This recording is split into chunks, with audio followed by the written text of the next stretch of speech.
Tuesday, July 25th, 2024.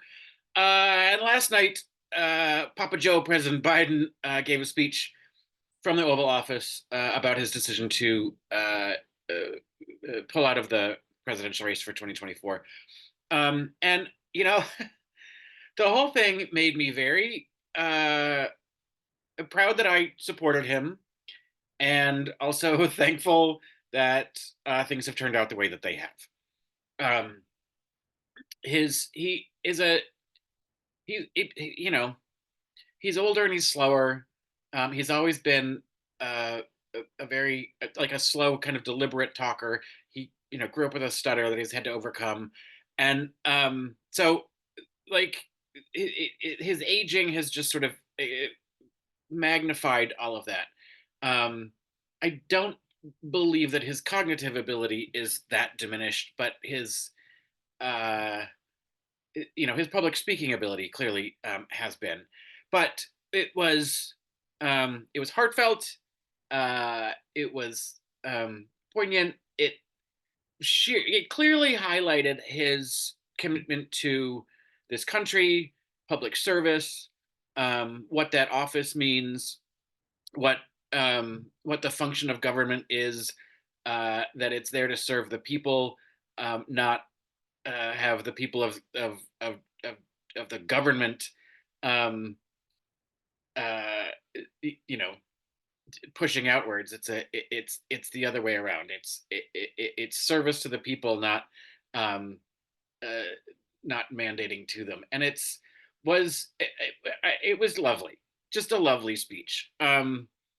And I hope he continues down his path. I hope he fulfills his promise about Supreme Court reform. I would love to see an expanded court before his term is over. It would have to probably come, after November 5th. But we'll see what happens over the next few months with whatever he's going to do. I don't believe that he needs a lot of help on the campaign trail with Harris. She seems to be doing just fine on her own. Um, and it's nice to see her. This is a different campaign than she ran in 2019 and 2020. I think she's learned a lot in her time with Papa Joe in the White House. So it's good, and I think she understands the assignment that we are hungry. We want to see some attack. It not in a mean way, uh, but like, let's not be so meek and not call out the bullshit. So this is good. I think where we've ended up, although I was not appreciative and I'm still not appreciative of how we got here. um I think we're ending up in a really good spot to make this a really excitable campaign. We still have to wait to see who her VP pick is, and apparently she's going to pick it before August 7th. I had totally forgotten, because our convention is after the dates of when the nominees need to be secured. They're doing a virtual roll call before the convention, so the convention is entirely performative, but that's fine. It always sort of has been. Uh, so I guess we'll get her VP pick in the next, you know, in the next week or so.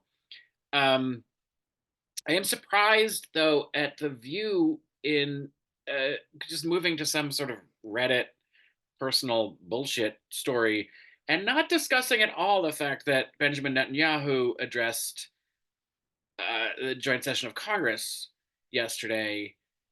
Um, it's his fourth visit to a joint session, which is more than any other foreign leader ever. And it was a little it was a little upsetting. He's not backing down on his authoritarianism, and uh, we really need to be rethinking, and Kamala Harris needs to really think about what her policy and position is going to be going forward. I know she's said that Israel has a right to defend itself, but it's important how they do that. So um, we need to put a check on some of this support that we're giving in terms of weaponry because of what they're doing with it. Um, and I don't like that. He's Netanyahu is sort of referring to us as Zionists. As a country, we support Israel, but we're not. We've always been in support of a two-party, a two-state solution, and Netanyahu is signaling that he's not in favor of that, and that should be a problem for our, the ongoing support. Um, and I get it. Maybe the View doesn't want to, dip its toe into that. I think this is the last week before they go on summer break, so um, they're probably being careful. But uh, like that's kind of a big deal, and it's gonna make a huge difference when university students go back to school. If you'll remember, at the end of the school year last year, with all of the protests, um, that's all going to come front page again, and we got to get a handle on how we're actually dealing with that situation, because it can't be a blank check to Israel. We in support of Israel, but not in support of Netanyahu's tactics. And I think that those two things can be very clearly delineated. It's the same thing. It's not the same thing, but it's not dissimilar from in support of Palestine, but not in support of Hamas and their tactics. So I think those distinctions can be made clearly, but it's going to be interesting to see uh, how that plays out with uh, an existing president and what his support ends up being, and a member of the existing administration running to, um, succeed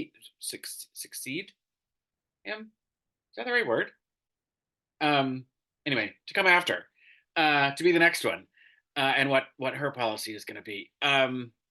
But I would be remiss if I didn't take a little joy in how hard JD Vance is failing at this VP gig, VP nominee gig. The I don't know where this came from. That somehow he admitted in Hillbilly Elegy that he fucked his couch.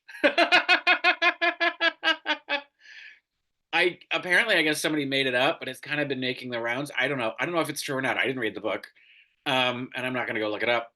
Um, but uh, the memes and jokes about being a couch fucker and cheating on the couch with chairs, and it's kind of hilarious. Um, and the fact that he doubled down on this childless thing, that people without children are somehow less than people with children. And now he was questioning about whether or not people who have kids shouldn't be able to have use those children as proxies for votes.